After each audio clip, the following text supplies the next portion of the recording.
तो हेलो दोस्तों, कैसे हैं आप सभी। कल जो हमने पार्ट ख़त्म कर लिया था, हमने फीमेल रिप्रोडक्टिव सिस्टम तक का पार्ट ख़त्म कर लिया था। ठीक है, आज का जो हमारा टॉपिक है वो हम युग्मक जनन से स्टार्ट करेंगे। ठीक है, आज का जो लेक्चर है हमारा वो ह्यूमन रिप्रोडक्शन का तीसरा लेक्चर है। ठीक है, तो जो हमारा टॉपिक है युग्मक जनन, ठीक है, या गैमेटोजेनेसिस। ठीक है, गैमेटोजेनेसिस क्या होता है समझिए। जो गैमेटोजेनेसिस होता है इसमें क्या होता है, जो हमारे गैमेट का फॉर्मेशन होता है, जैसे हमारा मेल में क्या होता है शुक्र जनन होता है, और स्त्रियों में क्या होता है फीमेल में अंड जनन होता है। उसके द्वारा शुक्र जनन जो होता है उसके द्वारा शुक्राणु का फॉर्मेशन होता है, और जो अंड जनन होता है उसके द्वारा अंडाणु का फॉर्मेशन होता है। इसी प्रक्रिया को हम युग्मक जनन बोलते हैं। ठीक है, गैमेटोजेनेसिस। मेल में शुक्र जनन होती है, फीमेल में अंड जनन होती है। लिख देंगे थोड़ा सा।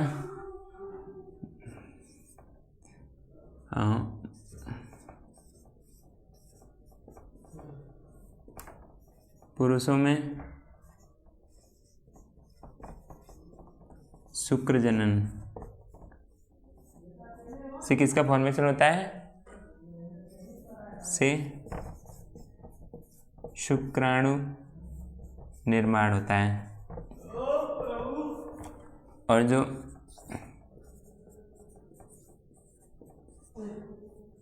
स्त्रियों में हमारा क्या होता है, एक प्रक्रिया होती है अंड जनन। ठीक है, अंड जनन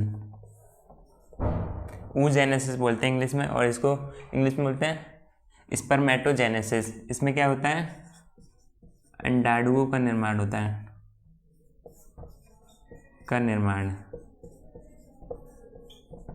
ये समझ में आया। तो जो हमारा आज का टॉपिक है वो हम पुरुषों में जो होता है शुक्र जनन, इस वाले टॉपिक को उठाएंगे, इसकी बात करेंगे डिटेल से। ठीक है, पहला टॉपिक है, यहाँ तक सबका क्लियर, साफ कर देते हैं।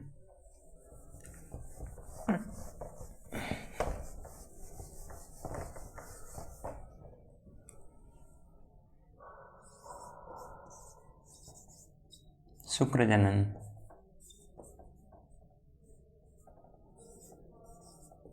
स्पर्मेटोजेनेसिस। ठीक है,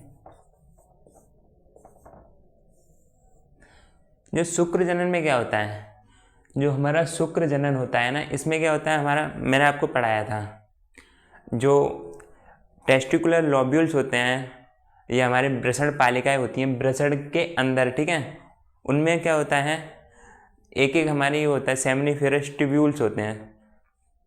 ठीक है, टेस्टिकुलर लोब्यूल के अंदर 1 से 3 हमारा क्या होता है, सेमिनिफेरस ट्यूब्यूल्स होते हैं, शुक्रजनक नलिकाएं। ठीक है, 1 से 3 होती हैं। उसके अंदर एक लेयर पाई जाती है, उसको बोलते हैं स्पर्मेटोगोनिया। ठीक है, स्पर्मेटोगोनिया या नर जर्म कोशिका। ठीक है, नर जर्म कोशिका, या उसको एक नाम और बोल देते हैं शुक्रजनक।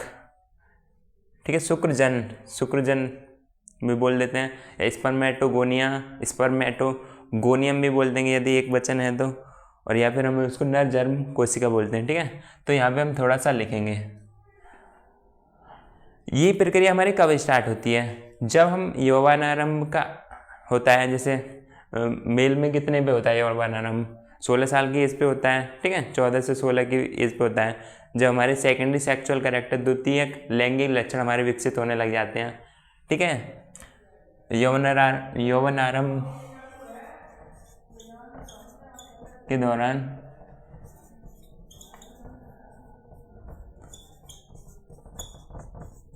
दौरान शुरू होती है। इसमें क्या होता है, जो हमारी अपरिपक्व नर जर्म कोशिका होती है या स्पर्मेटोगोनिया होती है, उसके अंदर क्या होता है, विभाजन होता है, उनसे क्या होता है, शुक्राणु का निर्माण होता है। यही चीज़ हम यहाँ पे समझने का प्रयास करेंगे। पहले आपको समझा देते हैं। ठीक है, हम जैसे कि ये हमारी है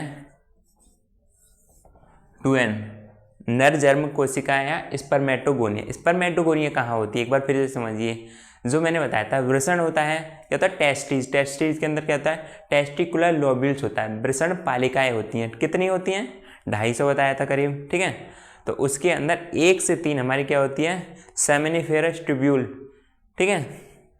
1 से 3 जो हमारी सेमिनिफेरस ट्यूब्यूल्स जो होती है शुक्रजनक नलिका, उसके अंदर एक लेयर प्रेजेंट होती है, उसको बोलते हैं हम स्पर्मेटोगोनिया, ठीक है।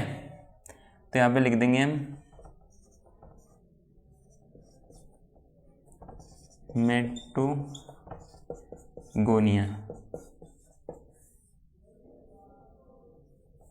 या नर जर्म कोशिका, ठीक है। एक नाम और होता है, इसको बोल देते हैं हम अपनी ऐसी एकदम भाषा में, जो होता है शुक्रजनक नलिकाएं जो होती हैं ना, नरजन्म कोशिका के अलावा शुक्रजन कोशिका भी बोल देते हैं।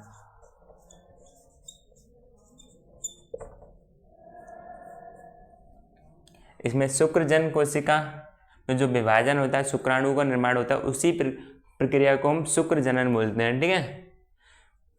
शुक्रजन कोशिका में विभाजन के दौरान स्पर्म का फॉर्मेशन होता है, उसी प्रक्रिया को हम शुक्रजनन बोलते हैं। ये नाम जरूर याद रखिए, ठीक है। कंफ्यूज हो जाते हैं ना शुक्रजनन और शुक्रजन में, अभी मैं ही कंफ्यूज हो गया था। इसमें क्या होता है, ये हमारी कितनी होती हैं 46 क्रोमोसोम होते हैं, 46 गुणसूत्र होते हैं, ठीक है।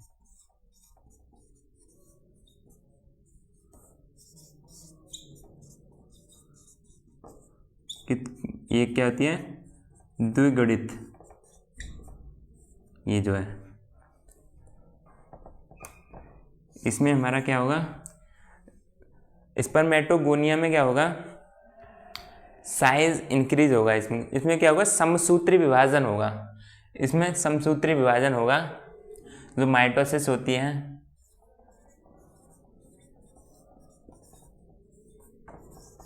समसूत्री विभाजन लिख देंगे, या माइटोसिस होगी, तो क्या होगा साइज बढ़ जाएगा, या आकार बढ़ जाएगा, ठीक है, साइज इंक्रीज हो जाएगा। तो हमारा क्या बन जाएगा, हम यहाँ पे स्पर्मेटोगोनिया याद रखिए, ठीक है। इसमें साइज इंक्रीज होगा तो हमारा प्राथमिक स्पर्मेटिड बनेगा, या हम प्राथमिक शुक्राणु कोशिका भी बोल सकते हैं, ठीक है।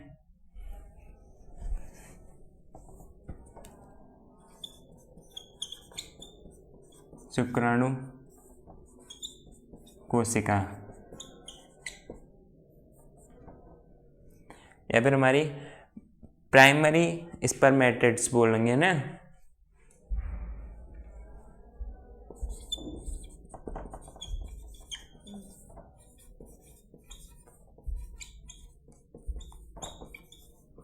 प्राइमरी स्पर्मेटोसाइट सेल्स, ठीक है।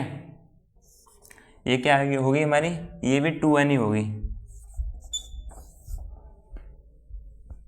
ठीक है। ऊपर लिख लीजिए इसके, चलो कोई नहीं, प्राइमरी शुक्राणु कोशिका ये भी हमारी 2n होगी, क्योंकि समसूत्री विभाजन हुआ है, बस साइज इंक्रीज हुआ है। इसके पश्चात हमारा क्या होगा, मैं क्या बताया था, यौवनारंभ के दौरान शुक्रजनन या नर्म यौवनारंभ के दौरान नर्म जर्म कोशिका जो अपरिपक्व होती है, उसमें विभाजन से ही शुक्राणु का निर्माण होता है। तो देखिए पहला विभाजन हमारा हो गया, क्या हुआ समसूत्री विभाजन। जब दूसरा विभाजन की बात करें, यहाँ भी हमारे 46 ही क्रोमोसोम होंगे, ठीक है, क्योंकि ये भी द्विगुणित है। तो ये जो है प्राथमिक शुक्राणु कोशिका, इसमें क्या होगा हमारा अर्धसूत्री विभाजन हो जाएगा। अर्धसूत्री विभाजन से क्या होगा, द्वितीयक शुक्राणु कोशिका बनेगी। जो द्वितीयक जब बनेगी ना, तो हमारा ऐसे डिवाइड नहीं होगा, ये 2 में डिवाइड हो जाएगा, n में, ठीक है। यहाँ पे लिख देंगे अर्धसूत्री विभाजन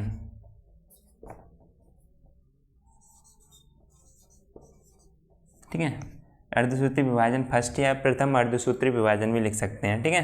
प्रथम अर्धसूत्री विभाजन हो गया, दोनों एन एन बन गई, दोनों अगुणित। इसमें क्या हुआ, प्राथमिक शुक्राणु कोशिका में अर्धसूत्री विभाजन के पश्चात दो अगुणित बराबर हमारे द्वितीयक शुक्राणु कोशिका का निर्माण होता है, ठीक है। तो इसमें क्रोमोसोम की संख्या कितनी रह जाएगी, दोनों में 23 क्रोमोसोम रह गए, 23 गुणसूत्र, और इसमें भी 23 गुणसूत्र रह गए हमारे, ठीक है। छोटा तो नहीं लिख रहा हूँ ज़्यादा, छोटा लिखूँ तो बता देना, ठीक है। दोनों एन एन बन गई। इसके पश्चात क्या होगा हमारा, यहाँ पे लिख भी देते हैं, प्राथमिक शुक्राणु कोशिका ये बन गई, अभी हमारे द्वितीयक शुक्राणु कोशिका बन गई, द्वितीयक शुक्राणु कोशिका, ठीक है। सेकेंडरी स्पर्मेटोसाइट्स, ठीक है। दोनों हमारे सेकेंडरी स्पर्मेटोसाइट्स हमारी बन गई है ना। इसके पश्चात क्या होगा, अब हमारा द्वितीय अर्धसूत्री विभाजन होगा। इन दोनों में अगला जो है हमारा अर्धसूत्री विभाजन, वो द्वितीय अर्धसूत्री विभाजन होगा, है ना। द्वितीय अर्धसूत्री विभाजन के पश्चात 4 अगुणित तथा बराबर हमारे शुक्राणु स्पर्मेटिड्स का निर्माण होता है, ठीक है। 4 अगुणित स्पर्मेटिड्स का निर्माण होता है ना। स्पर्मेटिड्स को हिंदी में बोले तो शुक्राणु प्रसू, अभी बताऊंगा ना शुक्राणु प्रसू क्यों बोलते हैं। ये भी एन बनेगा, ये भी एन, ये भी एन, क्योंकि सब में 23 हो गए। एक स्पर्मेटोगोनिया से हमारे 4 स्पर्म का फॉर्मेशन हो रहा है, ठीक है। चारों की प्लॉइडी अगुणित हैं, हैप्लॉइड हैं, और चारों 23 हैं, 23 क्रोमोसोम, ठीक है। चारों में 23 हैं। यहाँ तक बात क्लियर। एक चीज और लिख देते हैं हम, ये कौन सा विभाजन है, द्वितीय अर्धसूत्री विभाजन, ठीक है। द्वितीय अर्धसूत्री विभाजन के पश्चात 4 अगुणित नर युग्मकों का निर्माण हो गया, या शुक्राणु प्रसूओं का निर्माण हो गया, स्पर्मेटिड्स का निर्माण हो गया। इसको क्या बोलेंगे हम, इन चारों को क्या बोलेंगे, 4 शुक्राणु प्रसू, ठीक है, या स्पर्मेटिड, 4 स्पर्मेटिड बन गए, ठीक है। 4 स्पर्मेटिड्स, एक पार्ट क्लियर, ठीक है। अब इसमें क्या होगा हमारा, जो हमारे शुक्राणु प्रसू हैं हमारे, ये कन्वर्ट होंगे हमारे किस में, स्पर्म में, ठीक है। स्पर्म में कन्वर्ट होंगे हमारे शुक्राणु में। ये हमारा शुक्राणु है, ऐसा ही शेप होता है, ठीक है। दिख रहा है ना नीचे का, देखने के लिए कुछ ज़्यादा कुछ है ही नहीं, बस डायग्राम बना रहा हूँ शुक्राणु का। 4 हमारे शुक्राणु बन गए, ठीक है। शुक्राणु प्रसू एक वो होता है डिफरेंस, हमारा विभेदन होगा, ठीक है। इसको क्या बोलेंगे, इस प्रक्रिया को बोलेंगे जो विभेदन या डिफरेंशिएशन, ठीक है। हमारे स्पर्मेटिड्स जब कन्वर्ट होंगे शुक्राणुओं में, तो उस प्रक्रिया क्या बोलेंगे हम, विभेदन, ठीक है। ये क्या चीज़ है हमारे, शुक्राणु, ये दोनों शुक्राणु हमारे, ठीक है। ये 4 शुक्राणु बन गए, 4 हमारे शुक्राणु प्रसू बने थे, जो हमारे डिफरेंशिएशन होने के पश्चात, विभेदन होने के पश्चात शुक्राणुओं में कन्वर्ट हो गए, ठीक है। चारों अगुणित होंगे, एक स्पर्मेटोगोनिया से हमारे 4 शुक्राणु बने, ठीक है। यहाँ तक बात क्लियर। और एक चीज़ और समझिए, जो हमारे ये वाला जो पार्ट है हमारा, शुक्राणु प्रसु जब कन्वर्ट होते हैं ना शुक्राणु, तो उस प्रक्रिया को बोलते हैं हम स्पर्मिएशन। ठीक है, स्पर्मिएशन बोलते हैं। और एक चीज़ होती है इसमें, चलिए मैं इसको थोड़ा आगे लिखाता हूँ। अब इसका हार्मोनल बैलेंस देख लीजिए आप लोग। ठीक है, सबसे पहले क्या होता है, ये प्रक्रिया अपने आप नहीं होती है, सब हार्मोन के बेस पे होती है। ठीक है, तो कैसे होगा, एक हार्मोन होता है हमारा, एक ग्लैंड आपने सबने पढ़ी होगी, हाइपोथैलेमस। चलिए हिंदी में लिख देता हूँ,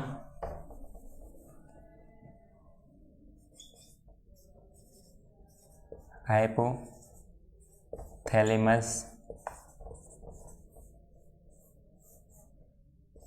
ये हाइपोथैलेमस हमारी क्या होती है, एक ग्रंथि होती है। ठीक है, इससे एक हार्मोन निकलता है GnRH, गोनेडोट्रोफिन रिलीजिंग हार्मोन्स। ठीक है,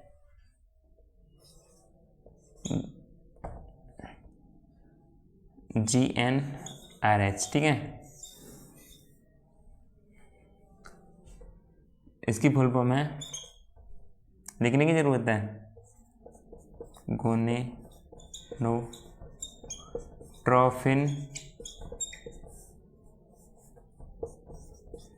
रिलीजिंग हार्मोन।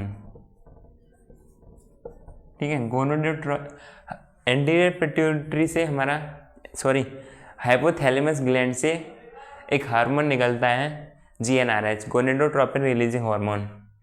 ये कब निकलता है हार्मोन, जब हमारी ये जो हार्मोन होता है इसका ये निकलता तो है ही है, जो यौवनारंभ आता है, जब हमारा परिपक्वता आती है उस टाइम क्या होता है, इसका सीक्रेशन हाइपोथैलेमस जो होता है GnRH के सीक्रेशन बढ़ा देता है, इसका स्राव को बढ़ा देता है। यौवनारंभ के दौरान हाइपोथैलेमस GnRH हार्मोन का सीक्रेशन को बढ़ा देता है, का स्राव को बढ़ा देता है। ठीक है, तो इससे क्या होगा, क्या अफेक्ट होगा, इससे ये जाकर के GnRH अफेक्ट करेगा हमारे अग्र पीयूष ग्रंथि को, एंटीरियर पिट्यूटरी को अफेक्ट करेगा। किसको करेगा, अग्र पीयूष ग्रंथि, सब लोग जानते होंगे अग्र पीयूष ग्रंथि के बारे में। ये GnRH अग्र पीयूष ग्रंथि को अफेक्ट करेगा। और अग्र पीयूष ग्रंथि हमारा क्या काम करेगी, ये जो होता है अग्र पीयूष ग्रंथि, दो हार्मोन होते हैं उनको अफेक्ट करेगी। एक होता है हमारा LH, सब लोग जानते होंगे, और एक होता है FSH। ठीक है, LH क्या होता है, ल्यूटिनाइजिंग हार्मोन, और FSH क्या होता है, फॉलिकल स्टिमुलेटिंग हार्मोन्स। ठीक है, तो GnRH किसको अफेक्ट करेगी, अग्र पीयूष ग्रंथि। और अब अग्र पीयूष ग्रंथि जब अफेक्ट होगी तो वो इनके स्राव को इंक्रीज कर रही है, इनके स्राव को उद्दीपित कर देगी। ठीक है, स्टिमुलेट कर देगी दोनों हार्मोन्स को। तो LH और FSH हमारे क्या काम करेंगे, जो LH हार्मोन होता है ल्यूटिनाइजिंग हार्मोन और फॉलिकल स्टिमुलेटिंग हार्मोन, इनकी फुल फॉर्म है। ठीक है, जो ल्यूटिनाइजिंग हार्मोन जो होता है हमारा, ये किसके लिए रिस्पॉन्सिबल होता है, टेस्टोस्टेरोन के लिए रिस्पॉन्सिबल होता है, टेस्टोस्टेरोन। ठीक है, और फॉलिकल स्टिमुलेटिंग हार्मोन कहाँ से निकलता है हमारा, किस पे कार्य करता है, ये हमारा क्या रिलीज करता है, ये लिखिए स्पर्म मैच्योरेशन फैक्टर। ठीक है, जो स्पर्म को मैच्योर करते हैं उनको रिलीज करता है sperm maturation factor.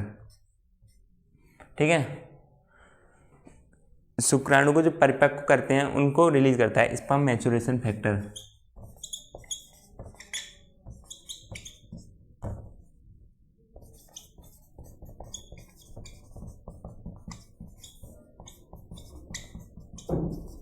Factor release करता है FSH। तो टेस्टोस्टेरोन क्या काम करेगा हमारा, टेस्टोस्टेरोन हमारा काम करता है हमारी लीडिंग सेल्स पर। ठीक है,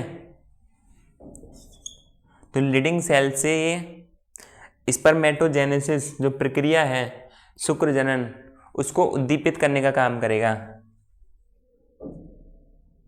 यहाँ पे लिख लीजिए ये हार्मोन जो हमारी लीडिंग सेल होती है, लीडिंग कोशिका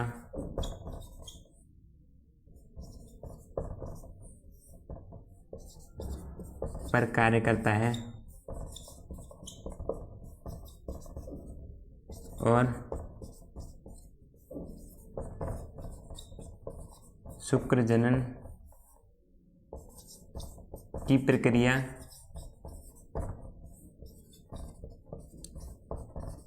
उद्दीपित करता है। ठीक है, और ये क्या काम होता है, एफएसएच का क्या काम होता है, ये हमारे सब लोग जानते हैं, मैं बताया था, सर्टोली सेल्स होती है। ठीक है, सर्टोली सेल्स पर कार्य करता है। ठीक है,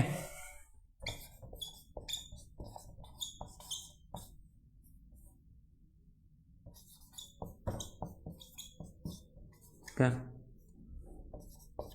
पर कार्य करता है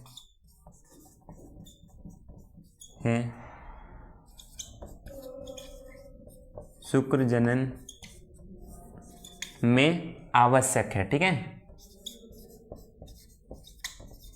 दिख रहा है ना सबको? देखिए एक बार और समझिए, जो हमारा हाइपोथैलेमस जो ग्लैंड्स होती है हमारी, ठीक है, उससे क्या होता है, यौवनारंभ के दौरान, 2 लाइन इसमें लिख लीजिए, यौवनारंभ के दौरान लिखिए। ठीक है, यौवनारंभ के दौरान हाइपोथैलेमस से GnRH गोनेडोट्रोपिन रिलीजिंग हार्मोन का स्राव बढ़ जाता है। यौवनारंभ के दौरान हाइपोथैलेमस ग्रंथि से निकलने वाले GnRH का स्राव बढ़ जाता है तथा यह हमारी अग्रपीयूष ग्रंथि को जाकर के अफेक्ट करती है। और ठीक है, ये हमारा GnRH हार्मोन अग्रपीयूष ग्रंथि पर जाकर के अफेक्ट करता है और अग्रपीयूष ग्रंथि हमारी LH और FSH के स्राव को उद्दीपित कर देती है। ठीक है, अग्रपीयूष ग्रंथि हमारी LH और FSH के स्राव को उद्दीपित कर देती है ना। और LH जो होता है हमारा हार्मोन, वो टेस्टोस्टेरोन रिलीज कराता है, टेस्टोस्टेरोन के स्राव को उद्दीपित कराता है, वह सीक्रेट कराता है। ठीक है, ये हार्मोन जो होता है हमारा लीडिंग सेल्स, ये लिख दीजिए इसके बाद, लीडिंग सेल्स पर कार्य करता है और शुक्र जनन की प्रक्रिया को उद्दीपित कराता है। ठीक है, और एफएसएच का काम होता है, स्पर्म मैचुरेशन फैक्टर रिलीज कराता है, ये जो इस सर्टोली कोशिकाओं पर कार्य करता है और शुक्र जनन के लिए आवश्यक होता है, शुक्र जनन में हेल्प करता है। ठीक है, यहाँ तक का पार्ट सबका क्लियर हो गया होगा ना। जो अगली चीज है मैं बात कर रहा था,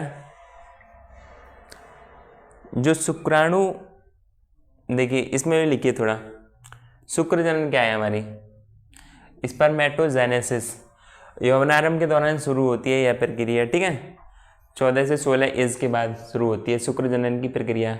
इसमें क्या होता है, जो हमारा वृषण के अंदर टेस्टिकुलर लोब्यूल्स होते हैं 200-250 जितने भी, उसके अंदर 1 से 3 हमारे प्रत्येक सेमिनिफेरस ट्यूब्यूल, नहीं सॉरी टेस्टिकुलर लोब्यूल्स, वृषण पालिकाओं के अंदर 1 से 3 हमारी क्या होती है, सेमिनिफेरस ट्यूब्यूल होती है। ठीक है, क्या होती है, शुक्र जनक नलिका होती है, उसके अंदर एक परत होती है, एक झिल्ली वो होती है। ठीक है, भित्ति, स्पर्मेटोगोनिया।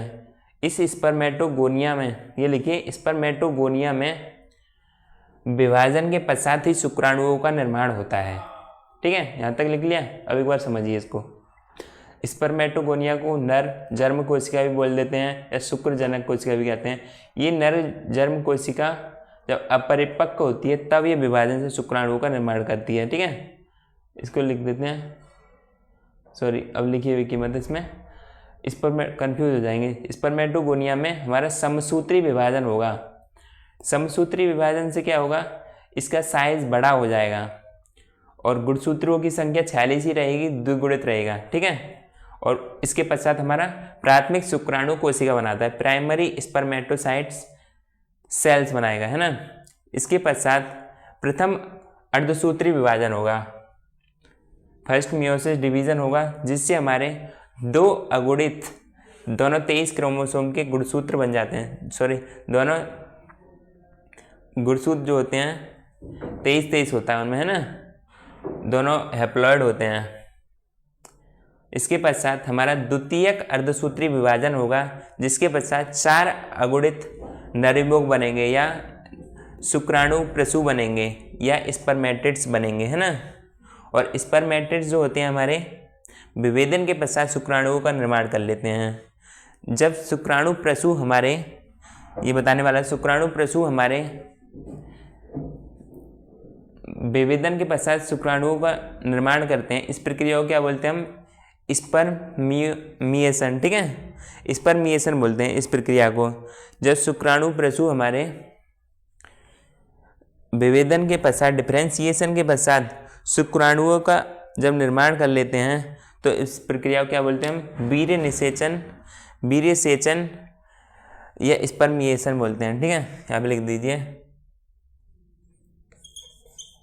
वीर्य सेचन या स्पर्मिएशन।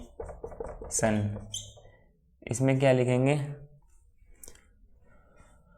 जो हमारे इसमें लिखिए, 2 लाइन लिखिए, शुक्राणु प्रसू विभेदन के पश्चात शुक्राणुओं का निर्माण कर लेते हैं और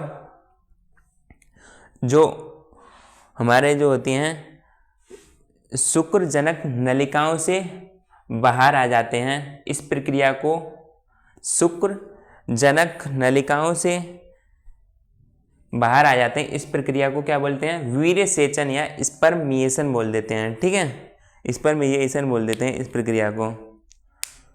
यहाँ तक का पार्ट क्लियर हो गया होगा। सब में हमारे 23 क्रोमोसोम होते हैं, ठीक है, 22 हमारे होते हैं ऑटोसोम्स, 1 होता है सेक्स क्रोमोसोम। यहाँ तक का पार्ट मैं समझता हूँ सबका क्लियर हो गया होगा। जो हमारा अगला जो टॉपिक है, हम शुक्राणुओं की संरचना के बारे में बात करेंगे, ठीक है। यहाँ तक किसी को डाउट हो तो एक बार पूछ लो। पहले क्या होगा, हमारा समसूत्री विभाजन होगा, जिसमें क्या होगा, बस साइज इंक्रीज है, कुछ है ही नहीं यार इसमें। देखो, स्पर्मेटोगोनिया का मतलब यौवनारंभ के दौरान शुरू होती है ये प्रक्रिया, ठीक है। स्पर्मेटोगोनिया का साइज इंक्रीज हो जाएगा, फर्स्ट समसूत्री विभाजन होगा, ठीक है, फर्स्ट माइटोसिस होगी, इसमें साइज इंक्रीज हो जाएगा, तो क्या बनेगा, हमारा प्राथमिक शुक्राणु कोशिका बन जाएगी, प्राइमरी स्पर्मेटोसाइट्स बन जाएगी, ठीक है। इसके पश्चात हमारा फर्स्ट अर्धसूत्री विभाजन होगा, पहला अर्धसूत्री विभाजन के पश्चात 2 अगुणित नरयुग्मक बन जाएंगे, 2 अगुणित बन जाएंगे, ठीक है, युग्मक बन जाएंगे। तो हमारा द्वितीयक अर्धसूत्री विभाजन होगा, इससे हमारे 4 बराबर अगुणित बन जाएंगे, और तो इनको क्या बोलेंगे हम, शुक्राणु प्रसू या स्पर्मेटिड्स बोलेंगे, ठीक है। स्पर्मेटिड्स शुक्राणुओं में कन्वर्ट हो जाएंगे, तो हमारे 4 शुक्राणु बन जाएंगे। एक स्पर्मेटोगोनिया से हमारे 4 शुक्राणु बन सकते हैं, ठीक है।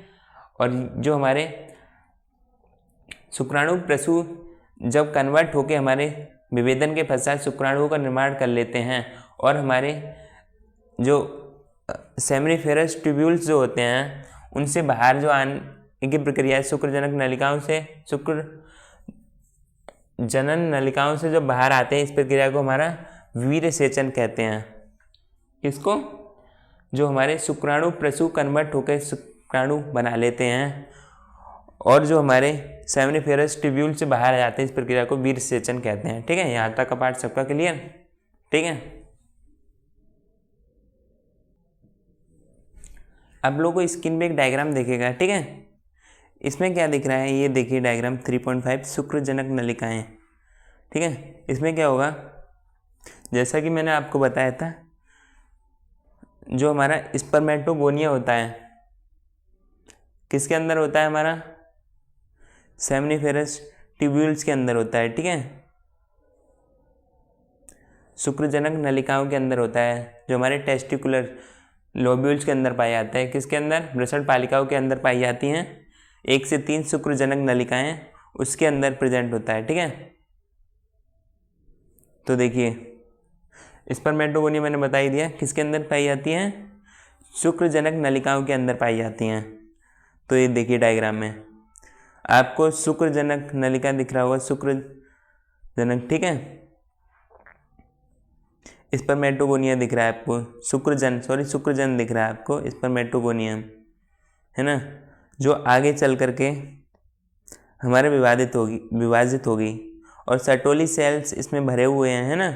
सर्टोली सेल्स तो होते ही हैं टेस्टिकुलर लोब्यूल्स में, वृषण पालिकाओं में। तो हमारा स्पर्मेटोगोनिया विभाजन होता है इसमें। कौन सा विभाजन होगा?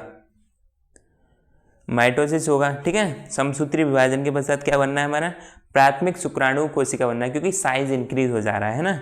इसके पश्चात हमारा अर्धसूत्री विभाजन के पश्चात क्या बनना है? द्वितीयक शुक्राणु कोशिका बनना है, सेकेंडरी स्पर्मेटोसाइट्स बनना है ना। इसके पश्चात हमारा शुक्राणु प्रसू बन जा रहा है ना। स्पर्मेटिड्स बन गया, और जो स्पर्मेटिड्स होता है हमारा, उसका हेड, स्पर्मेटिड्स का जो हेड होता है हमारा, ऐसे देखिए, है ना, ये सर्टोली सेल्स होती है ना। इसमें इमिडिएट होता है इसका हेड, इसमें एकदम जुड़ा हुआ होता है इसका हेड, अंतः स्थापित हो जाता है। सर्टोली कोशिका है ये, और ये हमारा शुक्राणु है। इसका हेड शुक्राणु का सर्टोली कोशिका में बिल्कुल इम्बिडेंट हो जाता है ना, अंतः स्थापित हो जाता है। इसको शुक्राणु या स्पर्मेटोजुआ भी बोल सकते हैं, है ना। जब ये मैंने बताया था, इस यहाँ से अलग हो जाता है शुक्राणु, जब ये हेड अलग होगा तब ये शुक्राणु में कन्वर्ट होगा। विभेदन के पश्चात ये हेड अलग हुआ तो शुक्राणु में कन्वर्ट हो जाएगा। तो ये भी हमारी एक प्रक्रिया वीर सेचन के अंदर ही आती है, क्योंकि इसमें हेड अलग हो रहा है, हेड अलग होकर के ही तो बाहर आएगा। यही तो मैंने बताया था ना कि जब हमारा बाहर आ जाता है, ये किससे बाहर आ जाता है? हमारे शुक्रजनक नलिकाओं से बाहर आ जाता है। शुक्राणु प्रसू कन्वर्ट होकर शुक्राणु बनता है और शुक्रजनक नलिकाओं से बाहर आ जाता है। तो इस प्रक्रिया को वीर सेचन कहते हैं, ठीक है।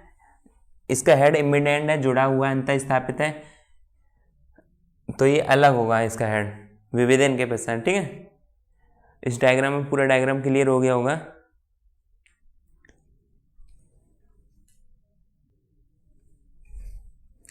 तो देखिए, हम अगला टॉपिक जो स्टार्ट करेंगे वो क्या है हमारा? एक शुक्राणु की संरचना का अध्ययन करेंगे। शुक्राणु की संरचना, स्ट्रक्चर ऑफ स्पर्म, ठीक है। हमने एक शुक्राणु उठाया है। जो शुक्राणु होता है उसके 3 पार्ट होते हैं। एक शुक्राणु उठाएंगे, ये लिख देंगे, शुक्राणु को 3 हिस्सों में बांटा जाता है। हिस्सों में बांटा जाता है, ठीक है। पहला समझिए, पहला क्या होता है? शीर्ष, हेड, मिडिल पाइस, दूसरा होता है टेल, ठीक है। हेड जो होता है शीर्ष हिस्से को बोलते हैं, ठीक है। जो दूसरा होता है मध्यखंड, लिख देते हैं एक बार। नंबर 1 होता है शीर्ष, है ना, यह हेड। हेड में क्या होता है? एक हिस्सा होता है हेड में अग्रपिंडक, जिसको बोलते हैं एक्रोसोम, ठीक है। जो एक्रोसोम होता है, यहाँ पर हमारा कुछ एंजाइम पाए जाते हैं, है ना, हाइड्रोलिटिक एंजाइम। जो हमारा ओवम जो होता है, मतलब फीमेल का जो गैमेट होता है, ओवम से जो सीक्रेट होता है, ओवरी से जो सीक्रेट होता है, ओवम, अंडाणु, उसको ये अग्रपिंडक के कुछ एंजाइम होता है हाइड्रोलिटिक, वो पेनिट्रेट करके निषेचन करते हैं, उसके अंदर घुस जाते हैं, ठीक है। ओवम के अंदर, अंडाणु के अंदर ये जो है अग्रपिंडक में कुछ एंजाइम होते हैं जो अंडाणु की जो बाह्य झिल्ली जो होती है, कोरोना रेडिएटा, जोना पेलुसिडा, उसमें पेनिट्रेट हो जाते हैं। किसके कारण? इसमें जो हार्मोन होते हैं, पेनिट्रेटिंग हार्मोन होते हैं, जो उसको पंचर कर देते हैं, ठीक है। अंडाणु की झिल्ली को पंचर करके अंदर अपना जेनेटिक मटेरियल चला जाता है इनका, ठीक है। तो अग्रपिंडक में एक्रोसोम में कुछ ऐसे एंजाइम पाए जाते हैं, ठीक है। यहाँ पे लिख देते हैं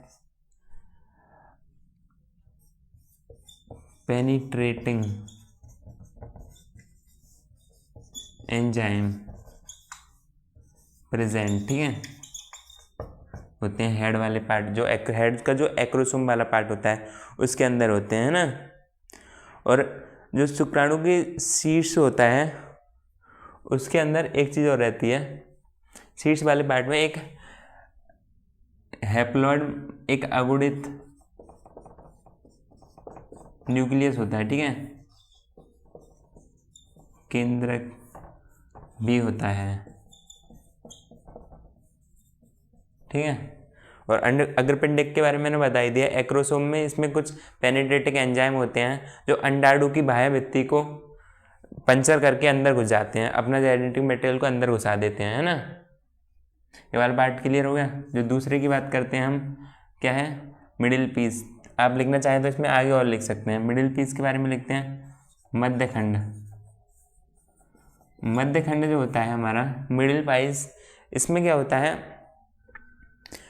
असंख्य माइटोकॉन्ड्रिया पाए जाते हैं जिनका क्या काम होता है, ये जो हमारी पुच्छ है इसको गति देने का काम करते हैं। माइटोकॉन्ड्रिया से क्या होता है, ऐसे तैरते ऊपर जाते हैं। माइटोकॉन्ड्रिया जैसे हम रॉकेट में क्या होता है, फ्यूल होता है, वही तो आगे बढ़ाने का काम करता है, ऐसे तैरता हुआ ऊपर जाता है ना। तो इसी प्रकार से ये जो होता है माइटोकॉन्ड्रिया क्या होता है, सेल का पावर हाउस होता है, सबने पढ़ा होगा, पावर हाउस होता है ये, मतलब उसको एनर्जी देने का काम करता है। मध्य पार्ट में क्या होता है, माइटो, ऐसे लिखते हैं, एक नहीं होता है, असंख्य माइटोकॉन्ड्रिया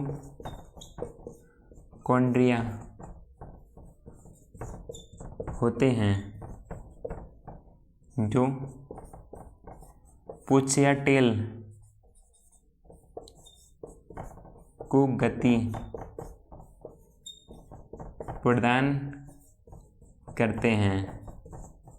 गति प्रदान क्यों करेंगे, क्योंकि मैंने बताया था रिप्रोडक्शन कहाँ होता है, अंडवाहिनी में होता है, फैलोपियन ट्यूब के एम्पुला वाले पार्ट में होता है। तो कैसे जाएगा, जब इनके पास कुछ एनर्जी होगी, मोटेलिटी होगी, तभी तो ये तैरता हुआ ऊपर जाएगा। तो एनर्जी क्या देगा, ये मिडिल पाइस में असंख्य माइटोकॉन्ड्रिया होते हैं, यही एनर्जी देते हैं किसको, शुक्राणु को, स्पर्म को, ठीक है। ये वाला पार्ट क्लियर। तीसरा देखिए, पुच्छ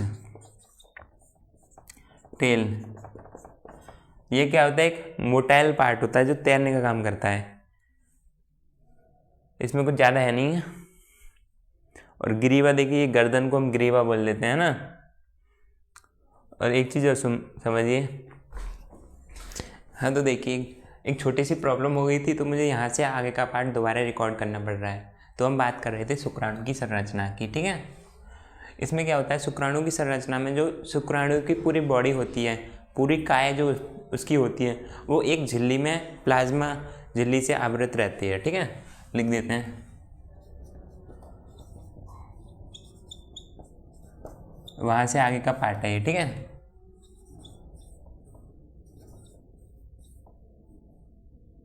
पूरी बॉडी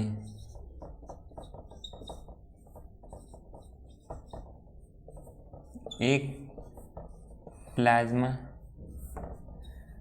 झिल्ली से आवृत रहती है, ढकी हुई रहती है, ठीक है।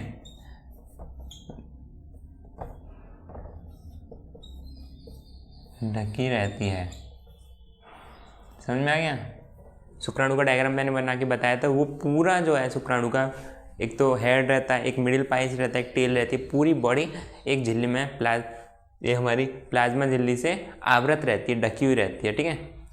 इसके आगे की बात करते हैं हम, नॉर्मल इजैकुलेशन की बात करते हैं, जो एक मैथुन क्रिया के द्वारा कितना शुक्राणु निकलता है बाहर, ठीक है, उसके बारे में बात करते हैं। जब सिंगल इजैकुलेशन होता है, एक सिंगल टाइम में जितना सीमेन निकलता है उसके अंदर हमारा 20 से 30 करोड़ शुक्राणु होते हैं, 200 से 300 मिलियन, 20 से 30 करोड़ शुक्राणु होते हैं। और उनमें क्या होता है, एक बार समझाते हैं आपको।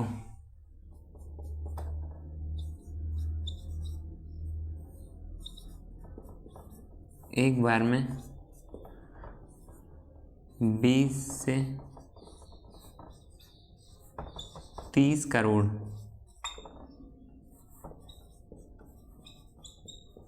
शुक्राणु बाहर आते हैं। तो मैथुन क्रिया के द्वारा हम शुक्राणुओं की बात करें तो 20 से 30 करोड़ शुक्राणु जो होते हैं हमारे एक बार में बाहर आते हैं सिंगल इजैकुलेशन में, ठीक है, एक स्खलन में, ठीक है। और उसमें से 20 से 30 करोड़ में से बात करें हम तो हमारे जनन क्षमता के लिए, सामान्य जनन क्षमता के लिए कितना 60% शुक्राणु सामान्य आकार व आकृति के होने चाहिए, नॉर्मल साइज एंड शेप के होने चाहिए, ठीक है।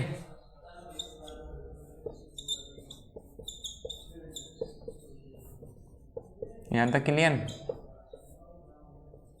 कितने में से 20 से 30 करोड़ में से हमारे 60% जो होने चाहिए नॉर्मल साइज एंड शेप के होने चाहिए, तभी फर्टिलाइजेशन संभव है, ठीक है, तभी ओवम को भेज पाएंगे, क्योंकि आधे तो रास्ते में ट्रैवल करते टाइम ही रह जाते हैं, पहुंच ही नहीं पाते हैं ओवम तक। और इस 60 में से हमने 40 को छोड़ दिया है, इस 60 में से 40% जो होते हैं, अलग 40% की नहीं बात कर रहे हैं कि ये 60 हो गए वो 40 बचे उनकी बात कर रहे हैं, नहीं, इस 60 के अंदर से 40 की बात कर रहे हैं जो रह गए, 40 शुक्राणु ये हमारे 40% जो शुक्राणु होने चाहिए वो तीव्र गतिशील होने चाहिए, ठीक है, हाई कैपेसिटी होनी चाहिए, उसके अंदर विग्रस कैपेसिटी होनी चाहिए, तीव्र गतिशील। निषेचन तभी होता है जब इसमें से 40% हाई पावर के होने चाहिए, ठीक है, हाई मोटिलिटी होनी चाहिए, तीव्र गतिशील होने चाहिए। 60% शुक्राणु नॉर्मल शेप एंड साइज के होने चाहिए और 40% जो होने चाहिए वो हमारी हाई विग्रस कैपेसिटी के होने चाहिए, हाई मोटिलिटी होनी चाहिए। यहाँ तक का पार्ट क्लियर। और जो अगले टॉपिक की बात करते हैं, एक पैराग्राफ बना के दे रखा है एनसीईआरटी में, उसमें क्या लिखा हुआ है हमारा, जब शुक्राणु मैंने बताया था क्या होता है, एक बार और रिवाइज करिए, ठीक है, रिवाइज करने से चीज़ें बहुत जल्दी याद रहती हैं। वृषण की बात कर रहे थे, वृषण के अंदर क्या होता है हमारा, होता है टेस्टिकुलर लोब्यूल्स होते हैं, वृषण पालिकाएं, उनके अंदर क्या होता है 200 से 250 टेस्टिकुलर लोब्यूल्स होते हैं वृषण पालिका, उसके अंदर एक से 3 क्या होती है मेरी शुक्रजनक नलिकाएं, ठीक है, शुक्रजनक नलिकाएं सेमिनिफेरस ट्यूब्यूल्स। तो हम सेमिनिफेरस ट्यूब्यूल से जब हमारा, अब टॉपिक की बात हो रही है, जब हमारा सेमिनिफेरस ट्यूब्यूल से जब शुक्राणु बाहर आते हैं तो किस में आते हैं, सहायक नलिकाओं में आते हैं। तो ये सहायक नलिकाएं जो होती हैं हमारी महत्वपूर्ण योगदान देती हैं, किस में योगदान देती हैं, शुक्राणु को परिपक्वता तथा गतिशीलता में। लिख देते हैं यहीं पे, यह अलग पॉइंट है, ठीक है,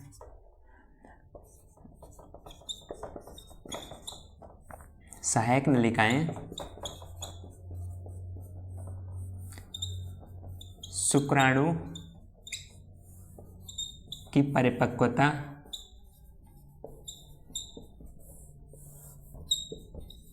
तथा गतिशीलता में महत्वपूर्ण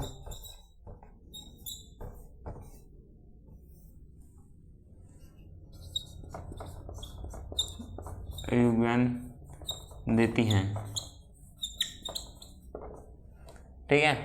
एक काम तो ये होता है, क्योंकि इसमें मैचुरेशन करने का काम करती है। मैचुरेशन कौन करता है, मैंने बताया था अधिवृषण, एपिडिडाइमिस के बारे में पढ़ाया था। ये क्या काम करता है, ये 6 मीटर लंबी नलिका होती है, हाईली कोइल्ड होती है, ठीक है। तो ये क्या काम करती है, हमारी फंक्शनल मैचुरेशन करती है शुक्राणु का। इतनी लंबी नलिका के अंदर शुक्राणु स्टोर होके रहते हैं, तो उनका फंक्शनल मैचुरेशन होता है, ठीक है। और गतिशीलता के बारे में क्या बात करें, गतिशीलता में कौन योगदान देता है, गतिशीलता में सहायक ग्रंथि योगदान देती है। जैसे प्रोस्टेट हो गई हमारी, वो क्या है, एक द्रव्य का सीक्रेशन करती है, जिससे क्या होता है शुक्राणुओं के लिए ट्रेवल करने के लिए एक माध्यम मिल जाता है, जल्दी ट्रेवल करते हैं, ठीक है। एक चिपचिपा पदार्थ जो होती है हमारा सीक्रेट करती है। तो इसके बारे में एग्जाम्पल लिख लेते हैं। परिपक्वता, गतिशीलता, एक लाइन एक चीज लिख देंगे, एवं ट्रांसपोर्ट, ठीक है, परिवहन में महत्वपूर्ण योगदान देते हैं। एग्जाम्पल लिख दो इसमें, अधिवृषण, एपिडिडाइमिस, और ये हमारी हो गई वास डिफरेंसिया, शुक्रवाहक, ठीक है। सेमिनल वेसाइकल्स को लिख सकते हैं हम शुक्राशय,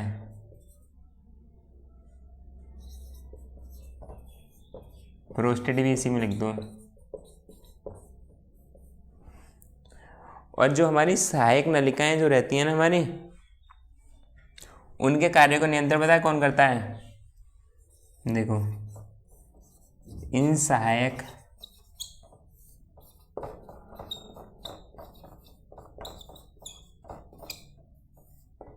के कार्यों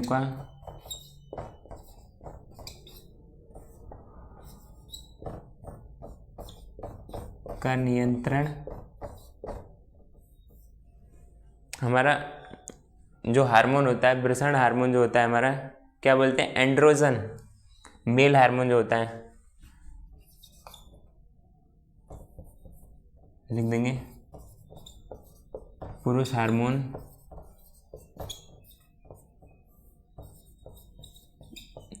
एंड्रोजन द्वारा होता है, ठीक है।